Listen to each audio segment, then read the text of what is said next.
নমস্কার, সবাইকে সুবর্ণা ভিলেজ ব্লগে অনেক অনেক স্বাগত। আজকে সকাল থেকেই চলে এসেছি কি বলতো, উচ্ছে তুলতে। আজকে উচ্ছে তোলা হচ্ছে দ্বিতীয় দিন।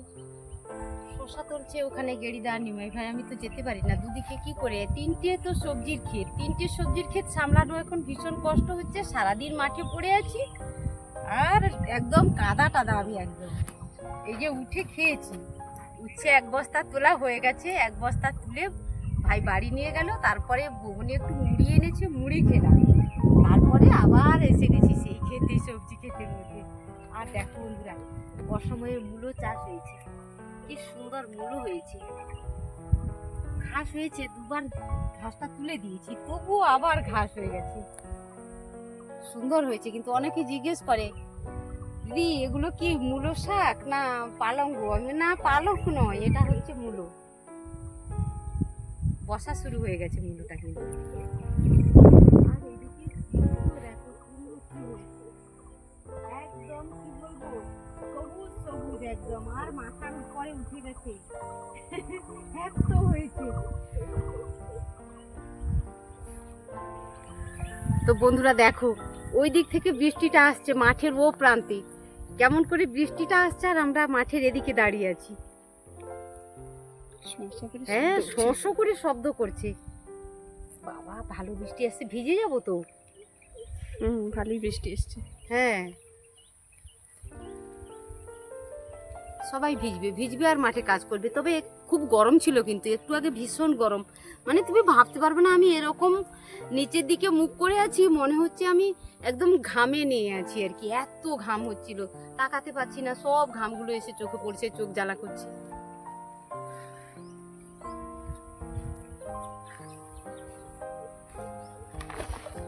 পটলটা এখানে ঢেলে দিই।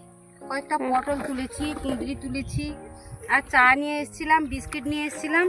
এই যে ফ্লাক্সে চাটা আজকে খাওয়া হয়নি, এত কাজ, আজকে চা খেতে পারিনি। চা কিন্তু জমাই আছে।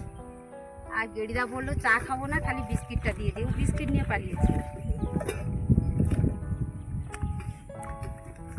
জল ফুরিয়ে গেছে, জল শেষ।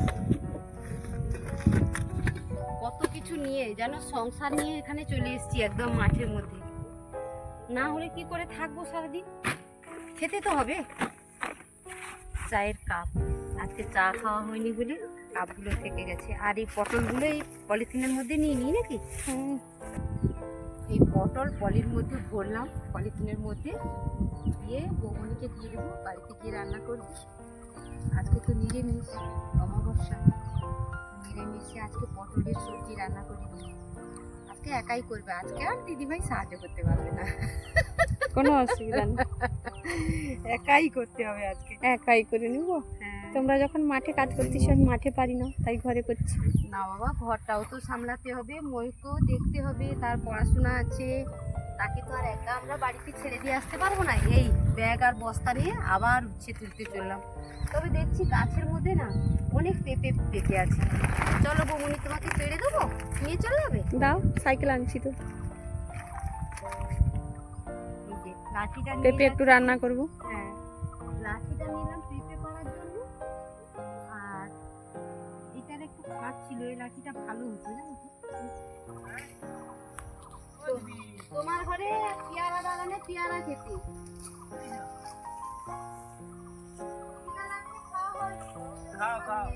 পেয়ারা খাবো, তারপরে আবার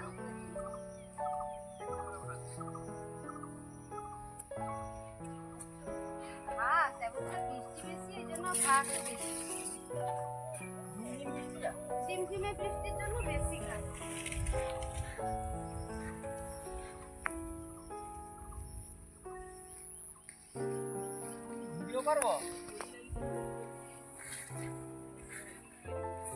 পেয়ারা গুলোতে তো পলি লাগানো আছে, আর দেখো এত পেয়ারা হয়েছে, পেয়ারা গাছটা ভেঙে গেছে, পুরো গাছটা ভেঙে গেছে। দেখো কি করেছে একদম গাছ। আর তুমি পলি লাগাওনি বলে অনেক পেয়ারা কিন্তু নষ্ট হয়েছে পোকাতে। হ্যাঁ, আর এত রোদ্রের জন্য কি পেয়ারাগুলো কালো পড়েছে? আচ্ছা, বেশি রোদ পড়লে আবার কালো হয়ে যায় তো। একটা পেয়ারা তুলি। হ্যাঁ তুলো, এইখান থেকে একটু টসটসে দেখে। এইটা এইটা সাদা সাদা বমনি, এইটা এই যে তোমার সামনে ওই খুঁটির কাছে ওইটা এই যে। হ্যাঁ কত বড়।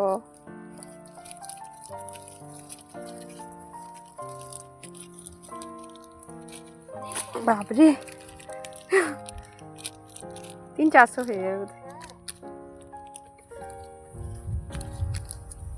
তবে এখন কিন্তু কি বলো তো, রেট ভালো আছে বাজারে। না বড় দেখে তুলছি। আর ভাই যদি নিজে হাতে তুলে দেয় তখন তো আরো ভালো লাগে। দেখো বন্ধুরা, আমাদের সবজি খেতে কেমন চাল কুমড়ো হয়েছে। চাল কুমড়োটা কত বড় হয়েছে, এখনো কিন্তু ছোট, আর একটু মোটা হবে। এত গাছ হয়ে গেছে না, ভেতর দিয়ে আসতে পারিনি, তাই এই দিক দিয়ে ঘুরে এলাম আলের মধ্যে দিয়ে। আমি কি এই দিক দিয়ে একটু ঢুকতে পারবো? এত গাছ কি করে ঢুকবো? আরে দেখো কত পেঁপে পেকেছে, এই জন্য বললাম যে পেঁপেগুলো পেড়ে নি। আর মাঠে এলে কত কাজ, কোনটা করি কোনটা না করি বলো? সারাদিন যদি মাঠে পড়েই থাকি না, তাতেও কাজ শেষ হবে না একদম। না ঢোকা যাবে না।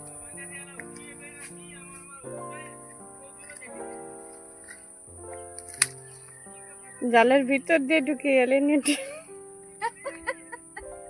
কি করব? এদিক ওদিক না করতে পারলে আমি কি করব বলো? এই জন্য নেট তুলে ভেতর দিয়ে এই দিক দিয়ে ভেতরে আসি। এত গাছ এসে গাছের মধ্যে দিয়ে আসতেই তো আমার কষ্ট হয় বলো। দেখো বমনি গো, আমাকে লাঠিটা দাও, পেঁপেগুলো পারে বমনি।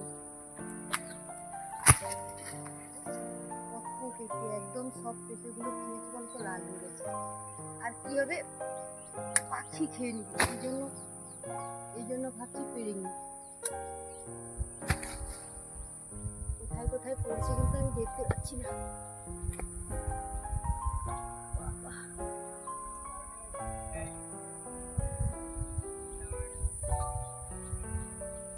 এই সেদিন একজনকে চা দিয়ে রক্ষা করছিলাম, আজকে কিন্তু আমার কাছে এখনো চা আছে ভাই, ফ্লাক্সে আছে এখনো। বাবা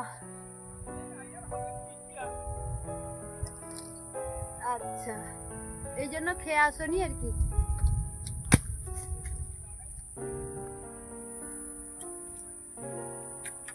ব্যাস,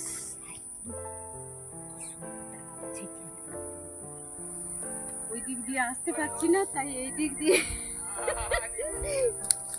নেট গলে বেরিয়ে পড়েছি। আর কতগুলো পেঁপে পেড়েছি দেখো বন্ধু, এতগুলো পেঁপে সব পেকে গেছে। অনেকদিন এই দিকটাতে আসা হয়নি, তাই এত পেঁপে পেকেছে। বৃষ্টি চলে আসছে গো দিদি ভাই। বৃষ্টি চলে এসছে, বৃষ্টি। ওই গাছটাতে আছে কিন্তু পারা যাবে না, একদম খোসা, আমি কাটতে পারবো না। কেমন কুমড়ো ধরেছে দেখো, একদম ছোট ছোট, আর কি ফুল ফুটেছে। ওগুলো খুব বড় বড় লম্বা লম্বা হবে। আর কুমড়ো পাতার ভাজা খেতে কিন্তু দারুণ লাগে। এই যে এত সুন্দর সুন্দর কুমড়ো পাতা হয়েছে, দারুণ লাগে খেতে। আজকে কি রান্না করবে বগুনি কুমড়ো পাতা? না আজকে নিরামিষ তো, কুমড়ো পাতা ভালো লাগবে না নিরামিষ। আচ্ছা অমাবস্যা না, অমাবস্যা। নিরামিষ আছে। হ্যাঁ, তাই আজ করবো না, অন্যদিন নিয়ে যাবো তখন। চলে এলো আমার কাছে দেখো। কি আজকে খাচ্ছ গরম? একটু হবে। কি সবাই মাছ ধরতে, সবাই ভালোবাসাটা ভীষণ পছন্দ করে। আমি যেই না এলাম ঘাস খাচ্ছিল আমার কাছে এসে দাঁড়ালো, আবার এও মুখ তুলছে দুজনে। আর বৃষ্টি চলে আসছে। বন্ধুরা এতক্ষণ সবাই সঙ্গে থাকার জন্য সবাইকে অনেক অনেক ভালোবাসা, অনেক ধন্যবাদ। পৃথিবীর যে যে প্রান্তেই থাকুক সবাই সুস্থ থেকো, ভালো থেকো, ঈশ্বর সবার মঙ্গল